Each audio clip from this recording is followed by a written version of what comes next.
मेरा नाम राखी है।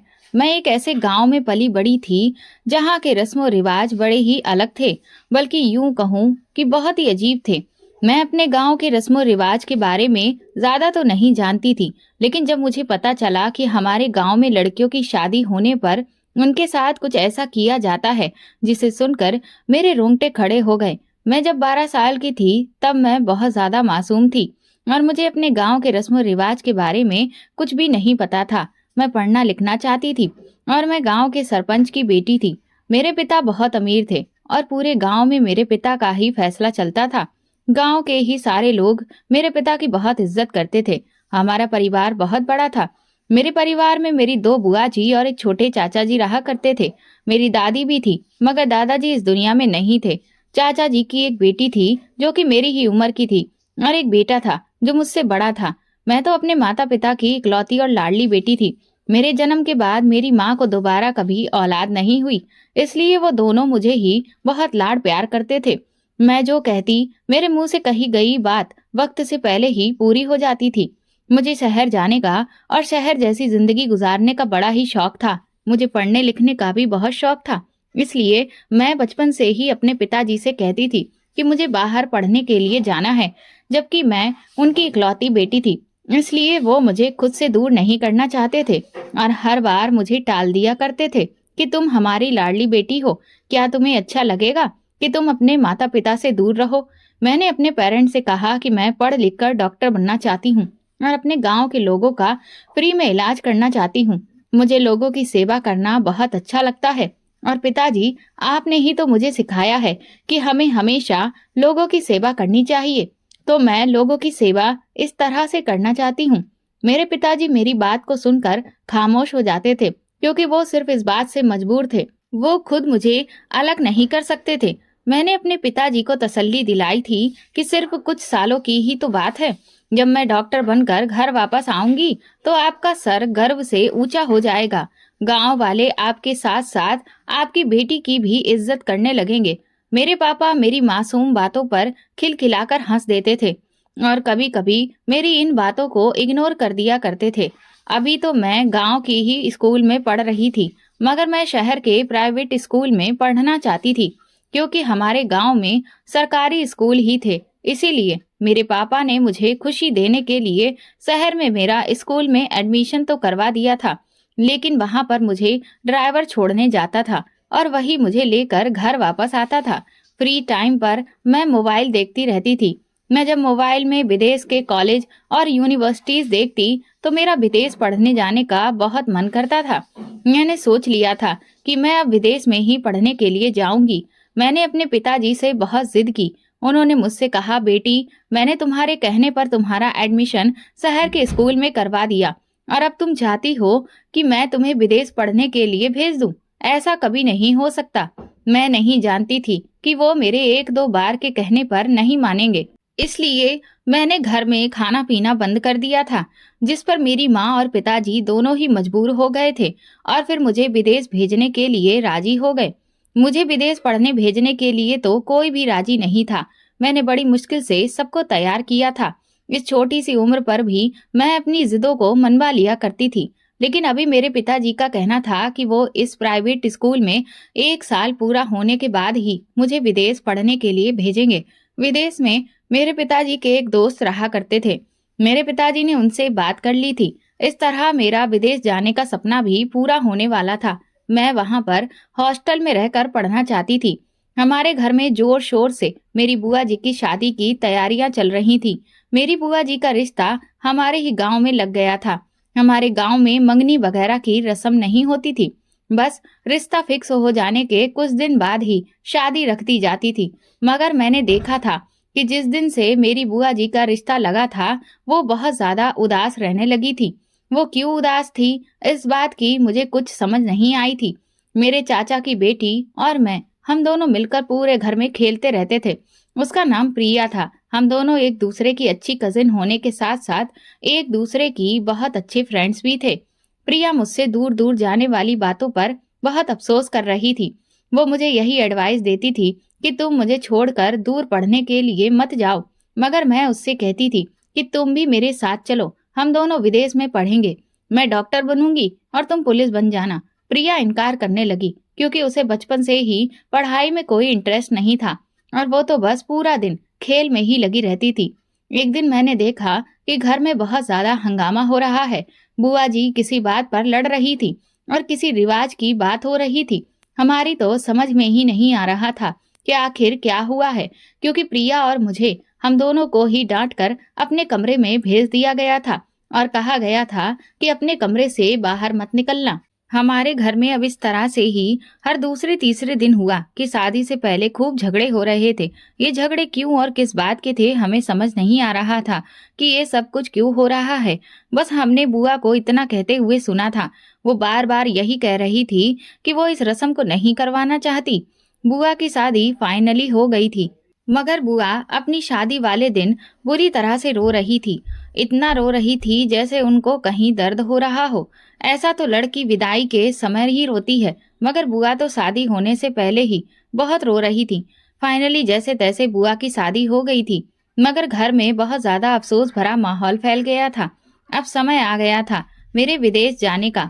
मेरे पापा ने मुझे अमेरिका के बड़े स्कूल में पढ़ने के लिए सारे इंतजाम कर लिए थे, क्योंकि मुझे सबसे ही खुशी मिलती थी। मेरे जाने से भी मेरे घर वाले बहुत दुखी थे, मगर मैंने सब लोगों को जैसे तैसे मना ही लिया था और फिर मैं अमेरिका आ गई। मुझे अमेरिका छोड़ने के लिए मेरे पापा और चाचा जी आए थे। यहाँ पर मेरे पापा ने मुझे अपने एक दोस्त के हवाले कर दिया था। वो अंकल बहुत अच्छे थे। उन्होंने मुझे सब कुछ समझा दिया था और उनकी बेटी भी मेरे ही स्कूल में पढ़ती थी।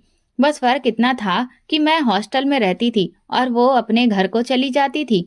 इस तरह उनकी बेटी वहां पर मेरी बहुत अच्छी दोस्त बन गई थी और अंकल और उनकी फैमिली ने मेरा बहुत ख्याल रखा था।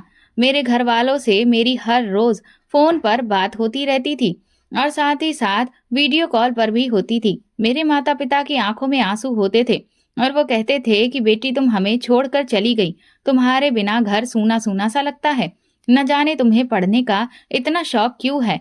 मैं अपने पिताजी से कहती कि मैंने आपको बताया है ना कि मैं अपने गांव के लोगों का फ्री में इलाज करना चाहती हूँ। मैं हमारे ही गांव में एक सरकारी अस्पताल खोलना चाहती हूँ। मेरे माता पिता मुझ पर बहुत गर्व महसूस करते थे। मेरी जिंदगी यहाँ पर पूरी की पूरी पढ़ाई में गुजर रही थी। मैं मन लगाकर पढ़ती और अच्छे नंबर से पास होती थी। कई साल इसी तरह से गुजर गए थे। अब मैं स्कूल से कॉलेज में आ गई थी और फिर यूनिवर्सिटी में।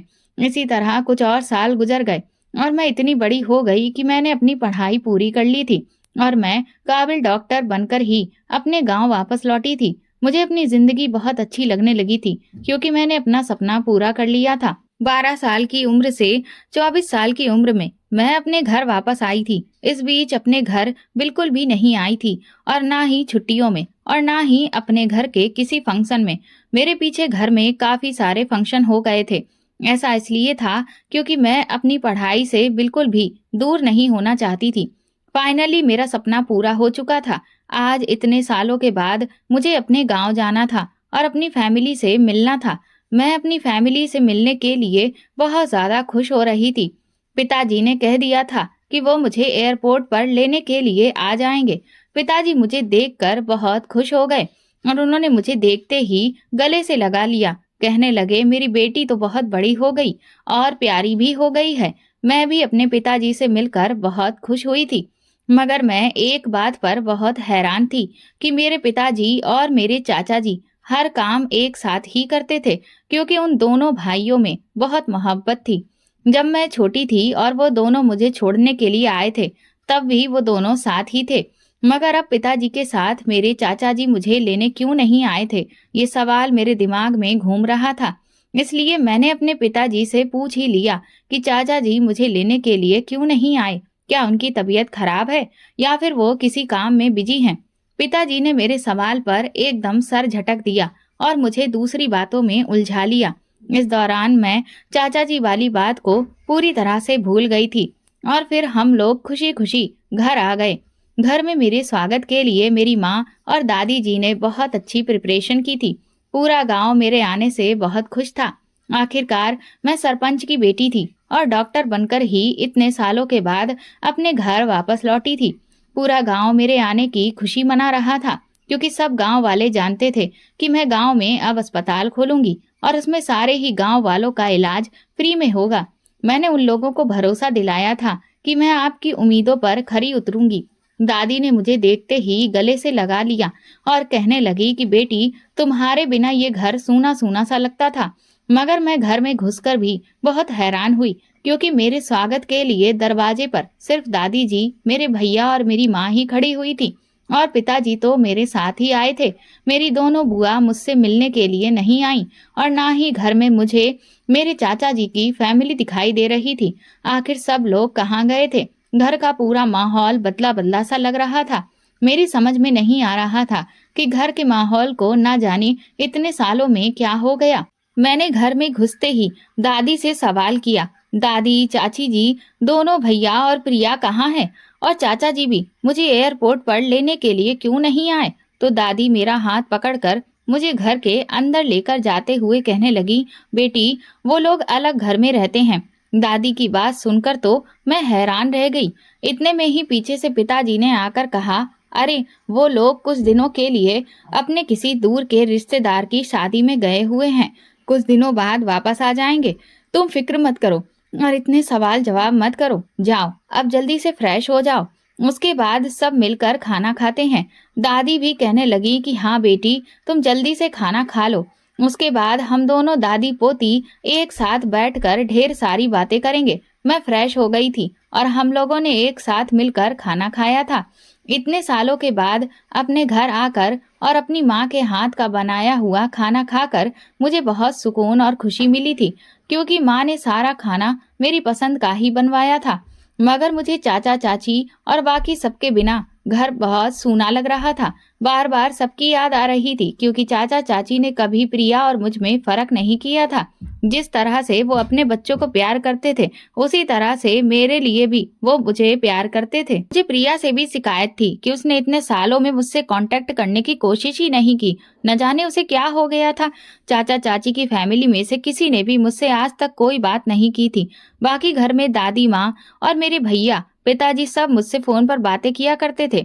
मैंने कई बार अपने माँ और पिताजी से कहा भी था कि बाकी सब लोग कहाँ हैं, मुझे बाकी के लोगों से भी बात करनी है, मगर इन लोगों ने मुझे बातों में उलझा दिया था और हर बार ये लोग बात को टाल दिया करते थे। मुझे तो किसी गड़बड़ी का एहसास हो रहा था। खाना खाने के बाद मैं दादी के रूम में उनके पास जाकर लेट गई। इतने सालों के बाद अपनी दादी के कमरे में जाकर लेटना मुझे बहुत अच्छा लगा था। दादी मुझसे काफी देर तक बातें करती रही थी। अचानक मुझे याद आ गया कि मैं दादी से ही सब लोगों के बारे में पूछ लेती हूँ। मैंने दादी से कहा, दादी, सब लोग आखिर हैं कहाँ? और दोनों बुआ, वो भी मुझसे मिलने के लिए नहीं आई। उन्हें तो पता था ना कि उनकी भतीजी इतने सालों बाद डॉक्टर बनकर गांव वापस लौट रही है। उन्हें मेरे स्वागत के लिए घर में आना चाहिए था। मैं सब लोगों से मिलने के लिए कितनी एक्साइटेड हो रही थी। तो दादी का चेहरा अचानक से इस बात पर मुरझा गया और वो कहने लगी, बेटी, इस घर में कोई नहीं है। इतनी बड़ी हवेली में सिर्फ मैं और तुम्हारी माँ अकेले रहते हैं। तुम्हारे पिता तो पंचायतों में जाते रहते हैं और तुम्हारा भाई भी ज्यादातर घर से ही बाहर रहता है। तुम्हारी माँ भी कभी कभी तुम्हारी नानी के घर चली जाती है। तो मैं पूरी तरह से इतने बड़े घर में अपने आप को अकेला महसूस करती हूँ। अब तुम आ गई हो ना, देखना, हम दादी पोती बहुत ही ढेर सारी बातें करेंगे और एक दूसरे के साथ रहेंगे, और मैं तुम्हें इस पूरे गांव की सैर करवा कर लाऊंगी। इतने सालों बाद देखना, तुम हमारा गांव पूरा बदल गया है। अब तुम गांव देखोगी तो बहुत खुश हो जाओगी। मैंने कहा, दादी, लेकिन बाकी सब लोग कैसे हैं और कहाँ हैं? आप लोग मुझे कुछ बता क्यों नहीं रहे हो? कोई भी मुझे कुछ भी बताने के लिए तैयार नहीं है। मैं सबके बारे में जानना चाहती हूँ कि हमारी इतनी बड़ी फैमिली में आखिर इतने कम मेंबर क्यों रह गए। इतने बड़े घर में हमेशा कितनी रौनक लगी रहती थी। सब लोग एक साथ रहते थे, एक साथ खाना पीना करते थे, कितना अच्छा लगता था ना। लेकिन अब मैं यहाँ आई हूँ तो मुझे घर का पूरा माहौल ही बदला हुआ लग रहा है। और मेरी बहन, मेरी दोस्त प्रिया, वो कैसी है? इतने सालों में उसने मुझसे कोई कांटेक्ट करने की कोशिश ही नहीं की।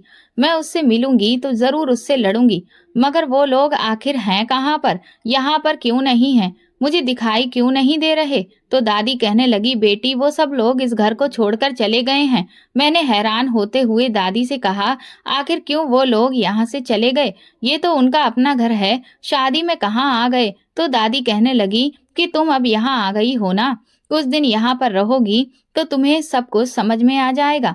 इसके अलावा मुझे दादी ने कुछ भी नहीं बताया था।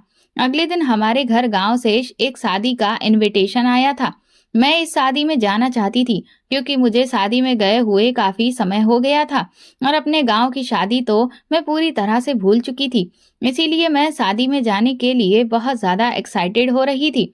शादी अगले हफ्ते थी। मैंने अपनी माँ से शादी में जाने के लिए कहा कि मैं इस शादी में जरूर जाऊंगी, तो माँ ने कहा कि नहीं बेटी, तुम इस शादी में हमारे साथ मत चलना। मैंने कहा लेकिन क्यों? तो माँ कहने लगी बस ऐसे ही, हमारे गांव के रस्म रिवाज बहुत अलग हैं। मैंने अपनी माँ से कहा तो माँ, मेरी शादी थोड़ी हो रही है जो मुझे रस्म रिवाज करने पड़ेंगे। मैं तो उस शादी में सिर्फ शामिल होना चाहती हूँ। मेरी माँ मेरे सवालों पर बस खामोश सी हो गई थी। उन्होंने कोई भी जवाब नहीं दिया था। फिर हमारे घर एक और इनविटेशन आया था जो कि गांव से नहीं बल्कि शहर से आया हुआ था, मेरी नानी के घर से। शहर में मेरी नानी का घर था और वहां मेरी माँ के सारे रिश्तेदार और उनका मायका था और ये शादी मेरे मामा जी के बेटे की थी। मेरे कजिन की शादी थी। माँ कहने लगी कि तुम वहां पर चलना, वहां सब लोगों को मिले हुए तुमसे काफी समय हो गया है। मैंने कहा माँ, लेकिन मैं दोनों शादी में जाना चाहती हूँ, गांव भी और शहर भी। आप मुझे नहीं रोक सकोगी। मैं ये कहकर अपने कमरे में आ गई थी। रोक टोक करने की आदत तो मेरी माँ के अंदर शुरू से ही थी। ये बात मैं अच्छी तरह से जानती थी, लेकिन मुझे बार बार अपनी बिछड़ी हुई फैमिली की याद आ रही थी। मुझे इस घर में उनके बारे में कोई कुछ नहीं बता रहा था। इसीलिए मैंने सोच लिया था कि मैं खुद ही इस बारे में जानकारी निकाल कर रहूंगी। इसलिए मैंने हमारे घर की पुरानी नौकरानी, जो कि यहाँ पर काफी पुराने समय से काम कर रही थी, उनसे बात करने की कोशिश की और उनसे पूछा कि आखिर घर के बाकी सारे लोग कहाँ गए। वो मेरी बात सुनकर घबरा गई थी और मुझे कुछ भी बताने के लिए तैयार नहीं हो रही थी। मगर मैंने उन्हें थोड़े पैसों का लालच दिया तो फिर वो मुझे कुछ बताने पर राजी हुई थी। उन्होंने कहा देखो बिटिया रानी, सरपंच जी को अगर इस बारे में पता चल गया तो वो हमें काम से निकाल देंगे। मैंने उनसे कहा आंटी, किसी को कुछ भी पता नहीं चलेगा। मैं आपसे वादा करती हूँ, मेरे होते हुए आपसे कोई कुछ नहीं कह सकता। बस आप मुझे ये बता दो कि मेरे पीछे इस घर में क्या होता रहा है। सुनीता आंटी ने बताया कि बेटी, दरअसल तुम्हारे जाने के कुछ सालों के बाद इस घर में बहुत ज्यादा हंगामे हो रहे थे। तुम्हारे पिता की दोनों बहनें तुम्हारे पिता से कोई संबंध नहीं रखती और ना ही उनके भाई, जो कि तुम्हारे चाचा जी थे। मैं इस बारे में नहीं जानती कि लड़ाई किस बात पर हुई थी। बस एक दिन बहुत ज्यादा लड़ाई हुई थी और तुम्हारे चाचा जी अपने परिवार को लेकर कहीं दूर रहने के लिए चले गए और अपना सारा सामान भी बांध कर ले गए थे। तुम्हारे चाचा जी किसी बात पर बहस कर रहे थे, क्योंकि जब तुम्हारी छोटी बुआ की शादी हुई थी तब भी तुम्हारे चाचा जी अपनी कोई बात मनवाना चाहते थे और तुम्हारे पिताजी इस बात को मानने के लिए तैयार नहीं हो रहे थे। वो क्या बात थी ये हम नहीं जानते, क्योंकि इस घर में जितने भी फैसले होते हैं उसमें सिर्फ बड़े मौजूद होते हैं और घर के कुछ बड़े मेंबर्स होते हैं। हम नौकरों को भी मौके से हटा दिया जाता है। इसलिए मैं तो सिर्फ तुम्हें इतना ही बता सकती हूँ, इसके अलावा मैं कुछ नहीं जानती। जिस दिन के बाद से तुम्हारे पिताजी के छोटे भाई और उनका परिवार इस घर से गया है, तब से ही उन्होंने कभी पलट कर इस घर में दोबारा कदम नहीं रखा और ना ही तुम्हारी दोनों बुआ। शादी हो जाने के बाद वो दोनों भी इस घर में कभी नहीं आई। मैंने सुनीता आंटी से पूछा कि आपको पता है कि चाचा जी की फैमिली कहाँ पर है, वो लोग कहाँ पर रह रहे हैं? हमारा गांव तो बहुत बड़ा है, उनका कोई एड्रेस है आपके पास, या आपको पता है कि वो हमारे गांव की कौन सी जगह पर रह रहे हैं, ताकि मैं उनको तलाश कर सकूं? सुनीता आंटी बोली कि मैं उनके बारे में ज्यादा कुछ तो नहीं जानती। हाँ, मगर गांव के लोगों के मुंह से इतना जरूर तो सुना है कि सरपंच जी का छोटा भाई और उनकी दोनों बहनें ही शादी होने के बाद यहाँ पर नहीं रहते, बल्कि इस गांव में ही नहीं रहते। वो लोग या तो किसी दूसरे गांव या फिर कहीं शहर में जाकर रह रहे हैं। मैंने कहा क्या वो लोग इस गांव को ही छोड़कर चले गए? सुनीता आंटी कहने लगी कि हाँ बिटिया, तुम्हारी दोनों बुआ तो अपने अपने पतियों को ही लेकर चली गई हैं। सुना है कि उनके बाकी ससुराल वाले हमारे गांव में ही रहते हैं और वो दोनों अपने पतियों के साथ कहीं और शिफ्ट हो गई हैं। ये सब मेरे कुछ भी समझ में नहीं आया था कि आखिर उन लोगों की लड़ाई मेरे घर वालों से थी या फिर पूरे गांव से थी, जो वो लोग गांव को ही छोड़कर चले गए। मुझे तो कुछ भी समझ में नहीं आ रहा था। मुझे लग रहा था कि जरूर कोई बड़ी परेशानी है।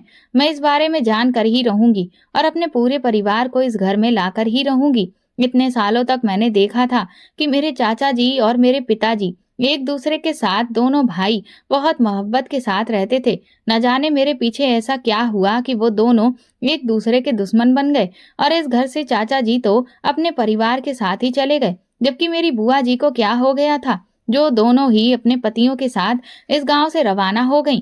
ये सब सोच सोच कर मेरा दिमाग खराब हो रहा था, लेकिन फिर भी मैं बातों ही बातों में अपने घर वालों से सब कुछ पूछने की कोशिश कर रही थी।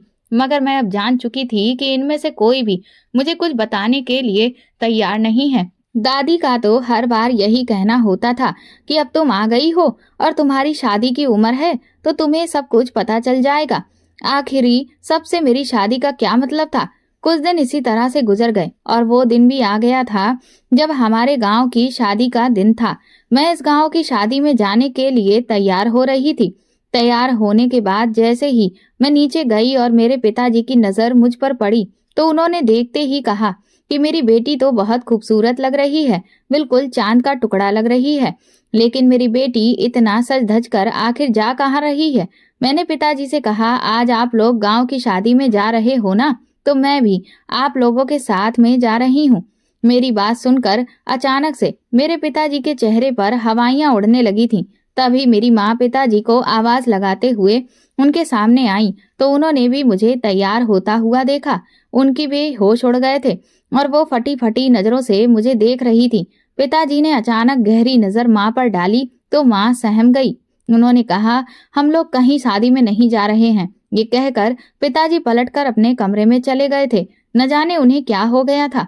मैंने माँ से कहा, माँ पिताजी को क्या हो गया है, हम लोग तो शादी में जा रहे हैं ना, तो अब वो जाने से इनकार क्यों कर रहे हैं। आखिर वो गांव के सरपंच हैं, उनका शादी में जाना बहुत जरूरी है।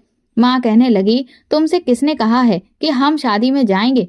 मैंने कहा, माँ मैंने तो आपसे उस दिन कहा था ना कि मैं आपके साथ शादी में जाऊंगी, इसीलिए मैं तैयार भी हो गई हूँ। माँ कहने लगी, मैंने तुमसे कहा था ना कि तुम गांव की शादी में नहीं जा सकती, तुम हमारे साथ अपनी नानी के घर शादी में चलना। मैंने कहा, माँ अगर आप लोग शादी में मुझे लेकर नहीं जाना चाहते हो तो मैं खुद शादी में चली जाऊंगी। मुझे लगता है कि आप लोग मुझसे कुछ छुपा रहे हो। आखिर ऐसा भी क्या है। और तो और मुझे बाकी लोगों के बारे में भी नहीं बताया जा रहा है कि हमारे परिवार के बाकी सारे लोग कहाँ हैं। मुझे कोई कुछ बताने के लिए तैयार ही नहीं है। मैं कुछ सालों के लिए इस घर से क्या चली गई कि सब लोगों ने मुझे पराया कर दिया है। आखिर आप सब लोगों को क्या हो गया है। माँ कहने लगी कि धीमी आवाज में बात करो, अगर तुम्हारे पिताजी को पता चल गया तो वो मुझ पर बहुत गुस्सा करेंगे। मैंने कहा, माँ अब पिताजी गुस्सा करें या फिर चाहे जो भी हो, मैं अकेले ही शादी में जा रही हूँ। आखिर मेरे शादी में चले जाने से क्या हो जाएगा। मुझे तो लगता है कि आप लोग मुझे लेकर ही नहीं जाना चाहते। माँ कहने लगी, अच्छा चलो शांत हो जाओ, मैं तुम्हारे पिताजी से जाकर बात करती हूँ। माँ तो पिताजी को मनाने के लिए चली गई थी, मगर मैंने भी आज ठान लिया था कि मैं भी शादी में जाकर ही रहूंगी और देखूंगी कि आखिर ये दोनों मुझे शादी में जाने से क्यों रोक रहे हैं। थोड़ी देर के बाद पिताजी आए और उन्होंने शादी में चलने के लिए कहा। मैं भी खुशी खुशी पिताजी के साथ गाड़ी में बैठ गई थी और मेरे साथ माँ भी थी। दादी तो हम लोगों के साथ नहीं गई थी क्योंकि वो बीमार थी, इसलिए ज्यादातर घर में ही रहा करती थी। हम लोग शादी में गए तो वहां पर खाना खाने के बाद दुल्हन को तैयार करने की रस्म शुरू होने लगी थी। सारी औरतें कमरे के अंदर दुल्हन को तैयार कर रही थीं, जहां पर मेरी माँ की भी आवाज लग रही थी। मेरी माँ जल्दी से उठकर दुल्हन के पास जाने लगी तो मैं भी उनके साथ साथ चलने लगी थी। मुझे देखते ही माँ कहने लगी कि तुम कहाँ आ रही हो, तुम वहीं बैठ जाओ, मैं अभी थोड़ी देर में दुल्हन से मिलकर आती हूँ। मैंने कहा, माँ मैं भी दुल्हन से मिलने के लिए ही जा रही हूँ, देखना चाहती हूँ कि दुल्हन कैसी है। माँ कहने लगी कि तुम कैसी बातें कर रही हो, जाओ तुम जाकर अपनी जगह पर बैठ जाओ, तुम बड़ी बदतमीज हो गई हो, अपनी माँ का बिल्कुल भी कहना नहीं मानती हो। तुम्हारे पिताजी तुम्हें इस शर्त पर ही लेकर आए हैं कि तुम एक तरफ बैठी रहोगी। मैंने कहा, माँ ये कैसी शादी है कि मैं एक तरफ बैठी रहूं, मैं एंजॉय करना चाहती हूँ और दुल्हन के साथ जाकर एक दो फोटो क्लिक करना चाहती हूँ, प्लीज मुझे लेकर चलो ना दुल्हन के पास। मेरी माँ कहने लगी कि तुम बहुत तंग करने लगी हो राखी, जाकर एक तरफ बैठ जाओ, मैं तुम्हें दुल्हन के पास लेकर नहीं जा सकती। मैंने कहा, आखिर क्यों नहीं लेकर जा सकती, तो फिर वो कहने लगी कि कुछ रस्मों रिवाज हो रहे हैं जिसमें बड़ों के होने की जरूरत है, कुंवारी लड़कियां उसमें शामिल नहीं होती। मैंने कहा अच्छा ठीक है, आप जा सकती हो, मैं जाकर बैठ जाऊंगी। अगर ऐसी ही बात है तो आप जल्दी आ जाना। माँ कहने लगी कि हाँ ठीक है, तुम जाकर बैठ जाओ। मैं सारे मेहमानों के साथ जाकर बैठ गई थी और वहां की लड़कियों के साथ खूब बातें कर रही थी। थोड़ी ही देर के बाद दुल्हन को तैयार करके लाया गया था, लेकिन दुल्हन को देखकर तो मैं हैरान रह गई थी। दुल्हन इतनी बुरी तरह से तड़प तड़प कर रो रही थी कि जैसे उसके साथ कुछ गलत किया गया हो। हालांकि इतना ज्यादा तो दुल्हन सिर्फ विदाई के समय ही रोती है, लेकिन ये दुल्हन तो बड़ी अजीब थी। बेचारी की शक्ल देखी नहीं जा रही थी, वो बहुत बुरी तरह से रो रही थी। ऐसा लग रहा था कि जैसे उसे कहीं तकलीफ हो रही है।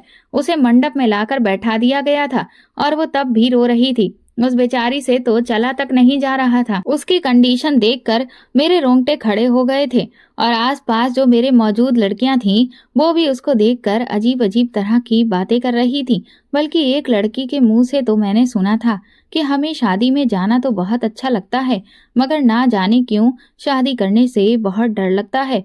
समझ नहीं आता कि दुल्हन के साथ ऐसा क्यों किया जाता है। मैंने जैसे ही उनके मुंह से ऐसे शब्द सुने तो मैं चौंक कर रह गई थी। मैंने जैसे ही पलट कर देखा तो वहां की लड़कियां खामोश हो गई थी, क्योंकि वहां पर सब लोग जानते थे कि मैं सरपंच की बेटी हूँ। मुझे बहुत ज्यादा इज्जत दी जा रही थी, मगर बेचारी दुल्हन को देखकर मुझे कुछ गड़बड़ी का एहसास हो रहा था।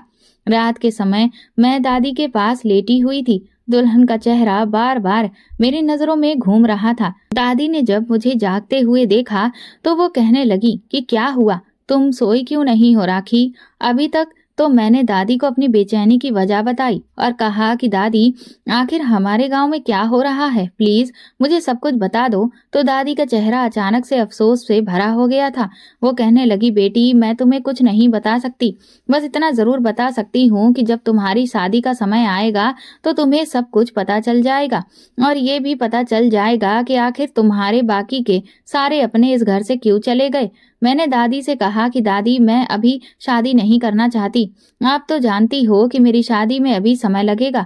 मैं इतना पढ़कर आई हूँ तो मुझे अस्पताल भी तो बनाना है और सारी सच्चाई जानने के लिए मैं इतने सालों तक नहीं रुक सकती। दादी मुझे कुछ भी बताने के लिए तैयार नहीं हो रही थी, मगर मैंने दादी का हाथ अपने सर पर रख दिया और कहा, दादी आपको मेरी कसम है, आपको मुझे सब कुछ बताना ही पड़ेगा। दादी की आंखों में आंसू आ गए थे। फिर दादी ने मुझे जो कुछ भी बताया उसे सुनकर तो मेरे होश ही उड़ गए थे। दादी ने बताया कि दरअसल हमारे गांव में एक ऐसी रस्म है जो लड़की के साथ शादी से पहले की जाती है और ये रस्म मोमबत्ती जलाकर की जाती है। मैं हैरान रह गई थी। मैंने कहा कि ये कौन सी रस्म है दादी? तो वो कहने लगी कि ये रस्म दुल्हन को उसकी शादी वाले दिन तैयार करते समय की जाती है। गांव की सारी बड़ी बूढ़ी औरतें उसके पास होती हैं और उसकी कमर को मोमबत्ती से जलाया जाता है ताकि ये मोमबत्ती के निशान उसकी कमर पर रह जाएं, क्योंकि ये निशान उसके कुंवारेपन के होते हैं। हमारे पुरखों के समय से ये रस्म चलती आ रही है और तुम्हारी बुआ जब उन दोनों बहनों की शादी हुई तो वो भी इस रस्म के बारे में अच्छी तरह से जानती थी। उन्होंने अपने भाई से इस रस्म का विरोध किया था, क्योंकि तुम्हारे दादाजी के बाद इस गांव का सरपंच तुम्हारा पिता है। इस गांव में उसकी ही ज्यादा चलती है, लेकिन तुम्हारे पिता ने रस्म को बदलने के लिए साफ इनकार कर दिया था। बात उसकी बहनों पर आ गई थी, मगर उसने मान मर्यादा और अपने पुरखों के पुराने रस्मों को बदलने से साफ इनकार कर दिया। उसका कहना था कि ये तो मेरी बहनों की बात है, अगर बात मेरी अपनी बेटी पर भी आई तो मैं कभी भी इस रिवाज को नहीं बदलूंगा। तुम्हारे चाचा जी भी इस रस्म के खिलाफ थे और वो भी चाहते थे कि उनकी बहनों को ये तकलीफ शादी वाले दिन ना दी जाए, इसलिए उसने तुम्हारी बुआ की शादी पर बहुत हंगामा किया था।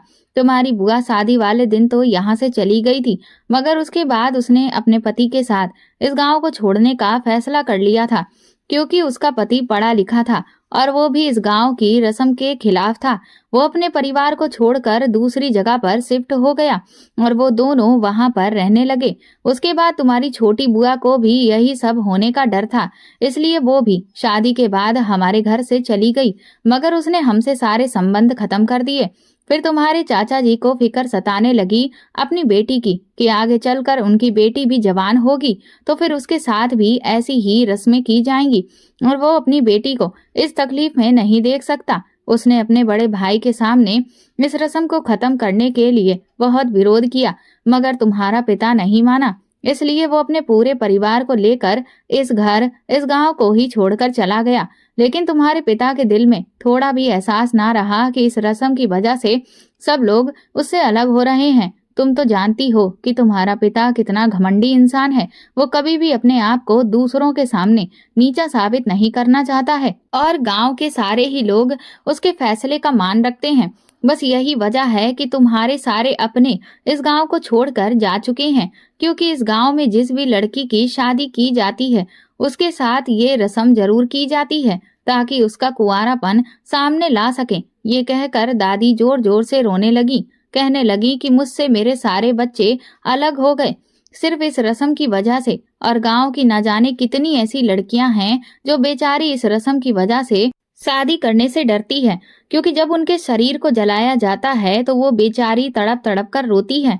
शादी वाले दिन जिस लड़की को खुश होना चाहिए वो इस रस्म के बाद बुरी तरह से रोती है और उदास हो जाती है, और ये जले हुए जख्म न जाने कितने दिनों में जाकर भरते हैं। दादी की बातें सुनकर तो मेरे होश उड़ गए थे कि आजकल के जमाने में भी इस गांव में इतने घटिया रिवाज हैं। मैंने दादी को तसल्ली दी और उनसे कहा कि दादी, आपको रोने की कोई जरूरत नहीं है। मैं पिताजी से बात करूंगी और सब कुछ ठीक कर दूंगी। आप मुझे नहीं जानती कि मैंने अपने पिताजी के सामने कैसी कैसी जिद रखी है और उन्होंने हर बार मेरी जिद के आगे हार मान ली है। मैं अपने पूरे परिवार को एक करके ही रहूंगी और इस गांव में इस रस्म को खत्म करवा कर ही रहूंगी।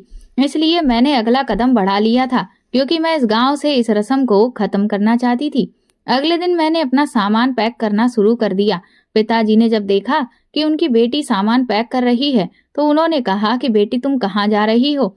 मैंने पिताजी को बताया कि आपकी बेटी इस घर को छोड़कर जा रही है और हमेशा हमेशा के लिए जा रही है, क्योंकि मुझे सारी सच्चाई के बारे में पता चल गया है कि हमारे गांव की इस रस्म की वजह से कितने घर खराब हो चुके हैं और कितनी लड़कियां डर की वजह से शादी नहीं कर रही। पिताजी कहने लगे, अच्छा, तो तुम भी अब बाकी लोगों की तरह ही मेरे साथ रस्म को खत्म करने के लिए मेरे सामने आकर खड़ी हो गई हो? मैंने कहा, जी पिताजी, क्या वो बेटियां आपकी बेटियां नहीं हैं जिनके साथ इतना गलत सुलूक किया जाता है? शादी वाले दिन और तो और आपने अपने भाई बहनों तक के बारे में भी नहीं सोचा। आपको अपनी बहनों की तकलीफ का अंदाजा होना चाहिए था। पिताजी, ये नया जमाना है। अगर ये रस्म आपके पुरखों के समय से चलती आ रही है तो वो पुराना जमाना था। अब जमाना मॉडर्न हो गया है। अब तो गांव के लोग भी समझदार हो गए हैं और उन लोगों ने भी पुराने रीति रिवाज खत्म कर दिए हैं। इसलिए समय के साथ साथ आपको भी बदलना होगा। पिताजी कहने लगे कि चाहे कुछ भी हो जाए, तुम इस घर से जाना चाहती हो तो चली जाओ, मगर मैं इस रस्म को खत्म नहीं कर सकता। मैंने कहा, तो ठीक है, मैं इस घर को छोड़कर जा रही हूँ, लेकिन इससे पहले मैं आपकी आंखों के सामने आपको ये दिखाना चाहती हूँ कि जब मोमबत्ती से जलाया जाता है तो कितनी तकलीफ होती है। मैंने मोमबत्ती ली और उससे जलाना शुरू कर दिया। हम दोनों के बीच मेरी माँ भी आकर खड़ी हो गई थी और वो भी फटी फटी आंखों से मुझे देख रही थी और रोकने की कोशिश कर रही थी, मगर मैंने उनको सावधान कर दिया था और वो वहीं पर रुक गईं। पिताजी सब कुछ खड़े हुए देख रहे थे। वो मुझे कमजोर समझ रहे थे, मगर मैं विदेश में रहकर पढ़ लिख कर बहुत ज्यादा मजबूत बन गई थी। मैंने मोमबत्ती जलाने के बाद उसको अपने हाथ पर लगाना शुरू कर दिया, जिसको देखकर मेरी माँ तड़प गई और कहने लगी कि बेटी, तुम ये सब क्या कर रही हो? ये सब बंद कर दो। वो रो रही थी। मैंने कहा, माँ, आज पिताजी की बेटी उनके सामने ही इस रस्म को कर रही है, तो मैं देखना चाहती हूँ कि पिताजी के अंदर कितनी हिम्मत है और वो कब तक अपनी बेटी को जलते हुए देख सकते हैं, क्योंकि उनकी इस घटिया रस्म की वजह से न जाने कितनी लड़कियां इस रस्म का शिकार हुई हैं। मुझे दर्द तो बहुत हो रहा था, मगर मैं अपने पिता को एहसास दिलाना चाहती थी कि बेटियां कितनी नाजुक होती हैं, उनके साथ ये अत्याचार ना किया जाए। मेरा हाथ काफी ज्यादा हद तक जल चुका था। पिताजी पत्थर बने खड़े हुए मुझे देख रहे थे। माँ बार बार पिताजी से कह रही थी कि रोक लो हमारी बेटी को, ये कितनी जख्मी हो रही है। मगर जब मैंने अपने दूसरे हाथ पर निशान डालने शुरू किए तो मेरे पिताजी ने मेरा हाथ पकड़ लिया और हाथ जोड़ लिए। कहने लगे कि अच्छा, तुम ये सब कुछ अब बंद करो और अंदर जाओ, मैं कुछ करता हूँ। मैंने कहा नहीं पिताजी, मैं इस घर में अब नहीं रहूंगी, यहाँ तक कि मैं इस गांव में भी नहीं रहूंगी। जब तक इस गांव के लोग अपनी सोच नहीं बदल देते तब तक मैं यहाँ नहीं रह सकती। मेरे पिताजी ने समझा बुझाकर मुझे माँ के साथ अपने कमरे में भेज दिया था और डॉक्टर को बुलवाया था। डॉक्टर ने मुझे दवाई दी थी। मैं बिस्तर पर लेटी हुई आराम कर रही थी, मगर मेरा हाथ बहुत जलन का शिकार हो रहा था। तभी अचानक मुझे कुछ लोगों के बोलने की आवाजें आने लगीं। मैं जैसे ही नीचे उतर कर गई तो ये देखकर हैरान रह गई कि पिताजी ने गांव के बहुत सारे लोगों को इकट्ठा किया हुआ था और वो उनसे कह रहे थे कि मुझे आप लोगों से एक जरूरी बात करनी है। दरअसल मैं मोमबत्ती की रस्म को हमारे गांव से खत्म करना चाहता हूँ। मैं जानता हूँ कि ये रस्म पुराने जमाने से चलती आ रही है और इस रस्म को हमारे पुरखों ने बनाया था, मगर इस रस्म की वजह से हमारी बेटियों पर एक तरह से अत्याचार हो रहा है। मैं इस रस्म को खुद खत्म कर रहा हूँ क्योंकि इस रस्म की वजह से मेरा अपना घर भी बिखर कर रह गया है। मेरे भाई बहन मुझसे अलग हो गए। अगर आप इस फैसले पर राजी हो तो ठीक है, लेकिन मेरे खानदान में ऐसी कोई रस्म नहीं की जाएगी।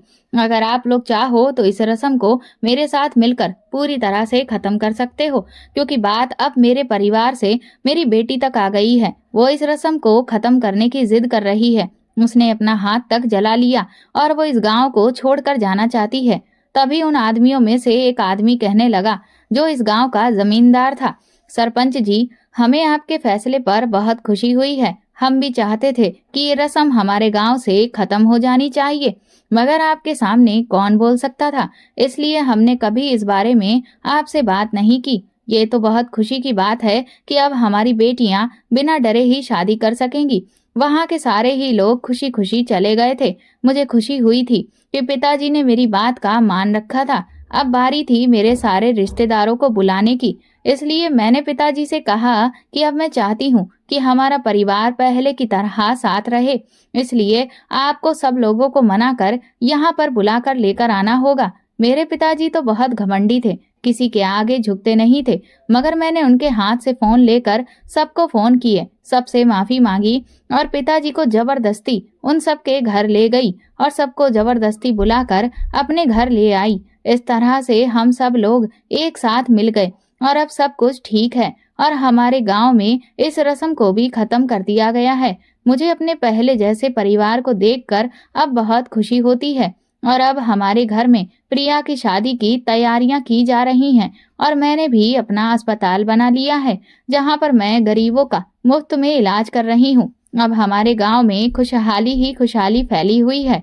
दोस्तों, अगर आपको हमारी कहानी पसंद आई है तो कमेंट करके जरूर बताएं और वीडियो को लाइक करके ज्यादा से ज्यादा शेयर करें। चैनल पर नए हैं तो सब्सक्राइब करें और हाँ, नोटिफिकेशन बेल को जरूर दबाएं ताकि अगली अपडेट सबसे पहले आपको मिले। धन्यवाद।